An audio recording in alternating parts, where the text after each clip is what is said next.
Evening बच्चों, पिछले class में हमारा न्यूमेरिकल चल रहा था यूनिट एंड डायमेंशन पे। चलिए इस न्यूमेरिकल को हम कंटिन्यू करते हैं, आगे बढ़ाते हैं। क्वेश्चन नंबर 10 तक हो गया था, चलो आज 11 से देखते हैं।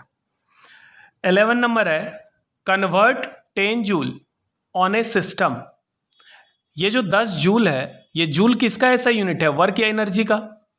तो मान लीजिए वर्क का वैल्यू एसआई सिस्टम में 10 जूल दिया गया है, ठीक है।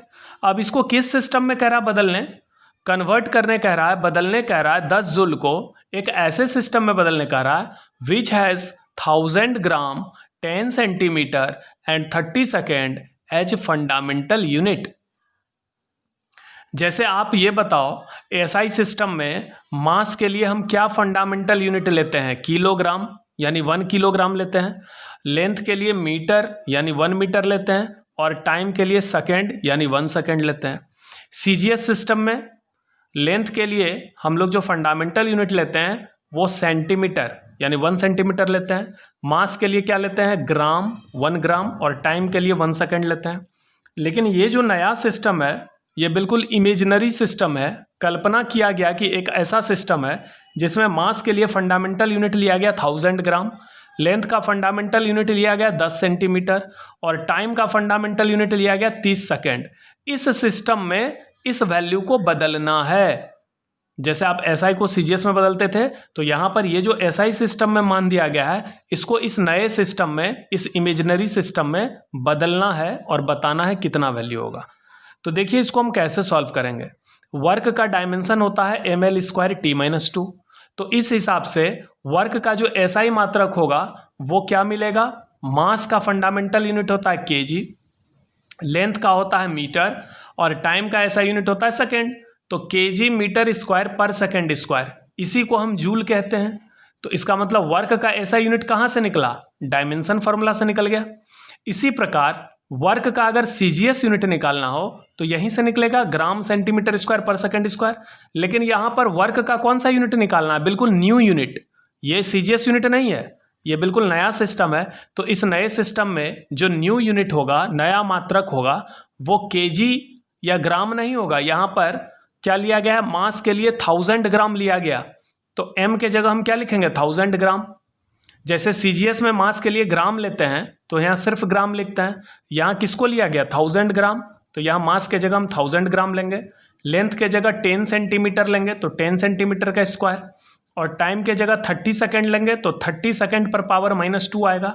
तो ये बिल्कुल नया यूनिट हो गया, और ये आपका ऐसा यूनिट है जूल।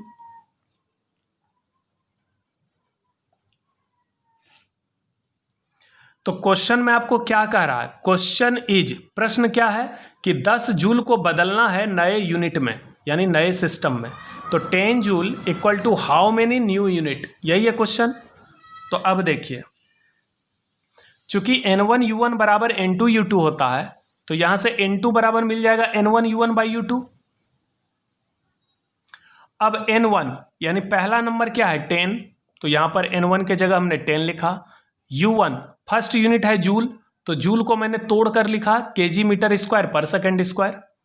नीचे है सेकेंड यूनिट u2, तो u2 का मतलब ये वाला यूनिट यानी नया यूनिट, तो नया यूनिट ये है 1000 ग्राम 10 सेंटीमीटर स्क्वायर 30 सेकेंड -2, तो इसको लिखेंगे u2 के जगह 1000 ग्राम 10 सेंटीमीटर स्क्वायर 30 सेकेंड -2। अब इसको सॉल्व करना है। तो केजी के नीचे आ गया 1000 ग्राम, मीटर और 10 सेंटीमीटर दोनों पर स्क्वायर है, तो इसको होल स्क्वायर कर सकते हैं एक ब्रैकेट में डाल के। यहाँ सेकेंड पर -2 पावर है और 30 सेकेंड पर -2 पावर है, तो सेकेंड के नीचे 30 सेकेंड डाल के होल पर पावर -2 कर सकते हैं। अब ऊपर क्या है केजी, केजी के आगे कुछ नहीं है मतलब 1 है, तो 1 केजी में 1000 ग्राम होता है। यहाँ पर 1 मीटर है, तो 1 मीटर को हम 100 सेंटीमीटर लिख सकते हैं, और सेकेंड सेकेंड कैंसिल हो जाएगा, तो यहाँ पर 1/30 बचेगा, जिसको 30 पर पावर -1 लिखेंगे। अब ये 1000 ग्राम कैंसिल हो गया, यहाँ पर 100 सेंटीमीटर और नीचे 10 सेंटीमीटर, एक 0 कैंसिल होगा, सेंटीमीटर कैंसिल हो गया, तो यहाँ क्या बचेगा इंटू का वैल्यू, यहाँ पर 10 इंटू, ये तो सारा कैंसिल हो गया, 1 बचा यहाँ पे 10 बचा, 10 का स्क्वायर, और यहाँ 30 पर पावर होगा -1 इंटू -2 +2 हो जाएगा, तो यहाँ 30 स्क्वायर, यहाँ 10 स्क्वायर और यहाँ पर 10।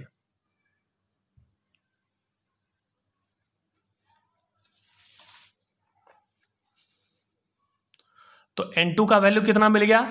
10 इंटू 10 स्क्वायर इंटू 30 स्क्वायर। इसको सॉल्व करने पर आ जाएगा 9 इंटू 10 पर पावर 5। 3 का स्क्वायर 9 हो गया, यहाँ पर 10 का स्क्वायर, यहाँ पर भी 10 का स्क्वायर, तो 2 और 2 4 और यहाँ पर 1 पावर है 5।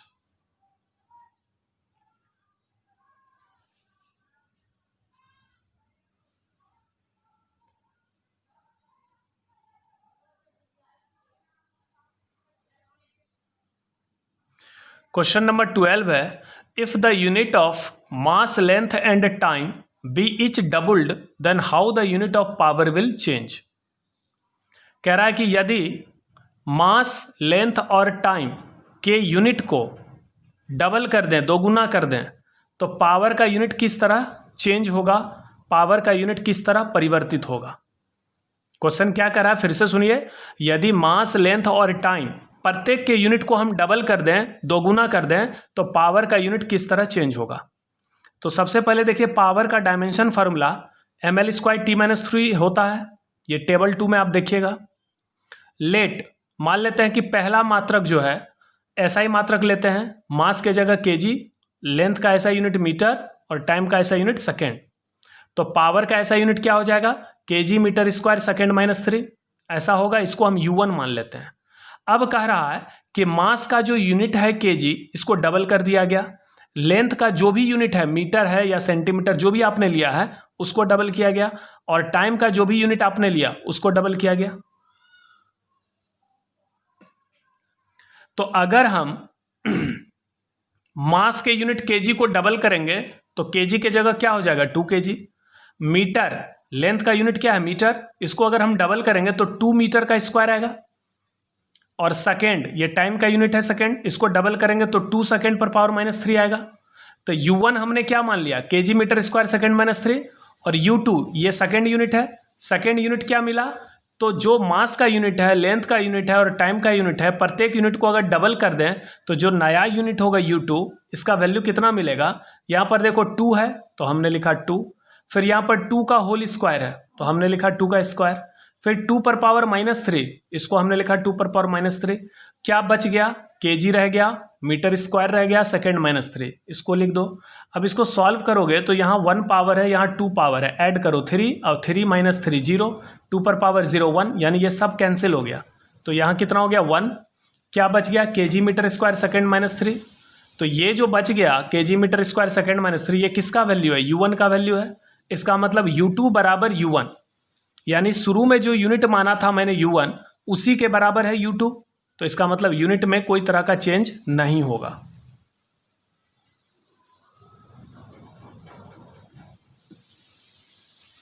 So unit of power will not change. इस क्वेश्चन को एक बार फिर से समझे कि यदि मास, लेंथ और टाइम के यूनिट को डबल कर देंगे तो पावर का यूनिट किस तरह बदलेगा। तो पावर का ये डायमेंशन हो गया, मान लेते हैं ये पावर का ऐसा यूनिट है। अब अगर प्रत्येक यूनिट को डबल कर दें, ये मास का यूनिट है, ये लेंथ का, ये टाइम का, सबको डबल कर दें तो पावर का नया यूनिट ये आएगा सॉल्व होके, जो कि पुराने यूनिट U1 के बराबर आ गया। इसका मतलब यूनिट में किसी तरह का चेंज नहीं होगा।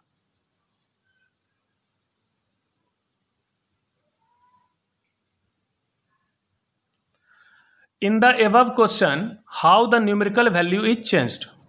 ऊपर वाले प्रश्न में न्यूमेरिकल मान में किस तरह का परिवर्तन होगा। तो देखिए, चूंकि N1U1 बराबर N2U2 होता है, दो अलग अलग सिस्टम में अगर किसी फिजिकल क्वांटिटी को मापा जाए तो N1U1 पहले सिस्टम में जो मेजरमेंट होगा वो दूसरे सिस्टम के मेजरमेंट के बराबर होगा। अगर लंबाई को आपने किसी सिस्टम में 1 मीटर कहा तो CGS सिस्टम में उसको 100 सेंटीमीटर कहा, तो दोनों वैल्यू तो बराबर होगा। तो N1U1 बराबर N2U2। अब यहाँ आप ऊपर वाले क्वेश्चन में देख सकते हैं कि U1 और U2 का वैल्यू बराबर आ गया। तो चूंकि U1 और U2 बराबर है तो कैंसिल आउट हो जाएगा। तो N1 बराबर N2, इसका मतलब न्यूमेरिकल वैल्यू में भी कोई चेंज नहीं होगा। एक चीज़ आप याद रखें कि अगर मात्रक में कोई चेंज नहीं होगा तो न्यूमेरिकल वैल्यू में भी कोई चेंज नहीं होगा। अगर मात्रक डबल हो जाएगा तो न्यूमेरिकल वैल्यू आधा हो जाएगा। अगर मात्रक 3 गुना बढ़ जाए तो न्यूमेरिकल वैल्यू 3 गुना घटेगा। अगर मात्रक 4 गुना बढ़ जाए तो न्यूमेरिकल वैल्यू 4 गुना घटेगा। यानी यूनिट जितना चेंज होता है उसका रिवर्स चेंज न्यूमेरिकल वैल्यू होता है।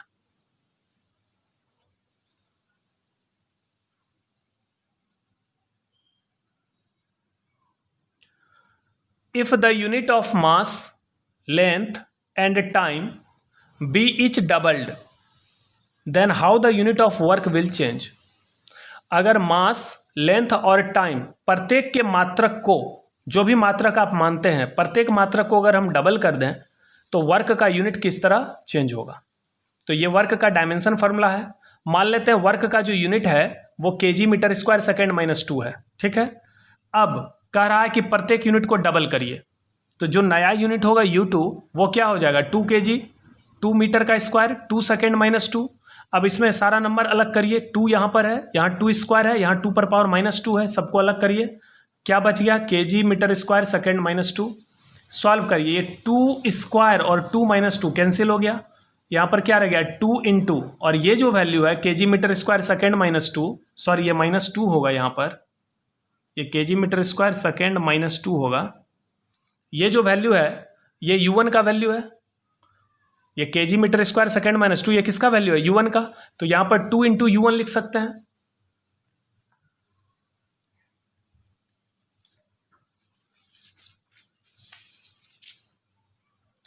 तो U2 का वैल्यू क्या मिल गया, U2 का वैल्यू मिल गया 2U1, U2 बराबर 2U1, so unit becomes double.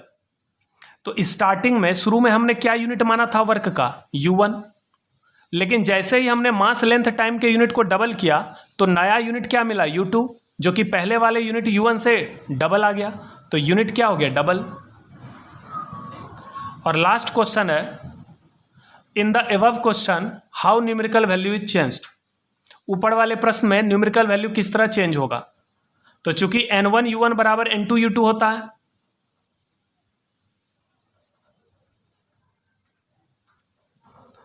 N1U1 बराबर N2, ये जो U2 है U2 का वैल्यू कितना आ रहा है 2U1, तो U2 के जगह हम यहां क्या लिख सकते हैं 2U1।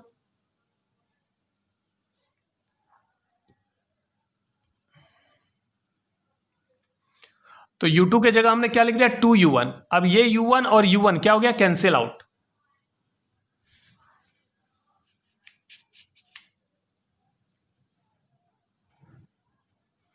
U2 के जगह 2U1 लिख दिया तो U1 और U1 क्या हो गया कैंसिल। अब यहां से देखो N2 का वैल्यू क्या मिला, तो N2 बराबर हो गया N1 और ये 2 कहाँ जाएगा नीचे N1/2। इसका मतलब शुरू में न्यूमेरिकल वैल्यू कितना था N1, और अब जो न्यूमेरिकल वैल्यू हो गया वो N1/2 यानी आधा हो गया। तो आपको मैंने पहले ही बताया कि अगर मात्रक दुगुना होगा, डबल होगा, तो न्यूमेरिकल वैल्यू आधा हो जाएगा। इससे पहले वाले क्वेश्चन में आपने देखा कि यूनिट क्या हो गया डबल, यहाँ पर आप देखिए यूनिट क्या हो रहा है डबल, यूनिट बिकम्स डबल, तो न्यूमेरिकल वैल्यू क्या होगा हाफ होगा। तो यूनिट एंड डायमेंशन का न्यूमेरिकल खत्म हो गया, थ्योरी भी खत्म हो गया, न्यूमेरिकल भी खत्म हो गया, लेकिन अब कुछ नया थ्योरी और रह गया है जिसको हम कुछ मैथमेटिक्स का पार्ट रह गया है।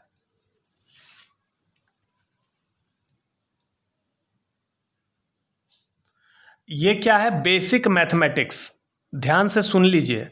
फिजिक्स में हर जगह मैथ्स यूज होता है, जब भी आप फिजिक्स पढ़ोगे तो कुछ ना कुछ मैथ्स का पार्ट यूज होता है, तो उस पार्ट को भी पढ़ाना ज़रूरी है, पढ़ना ज़रूरी है। अगर आप बेसिक मैथमेटिक्स नहीं पढ़ेंगे तो फिजिक्स आपको पूरी तरह समझ में नहीं आएगा।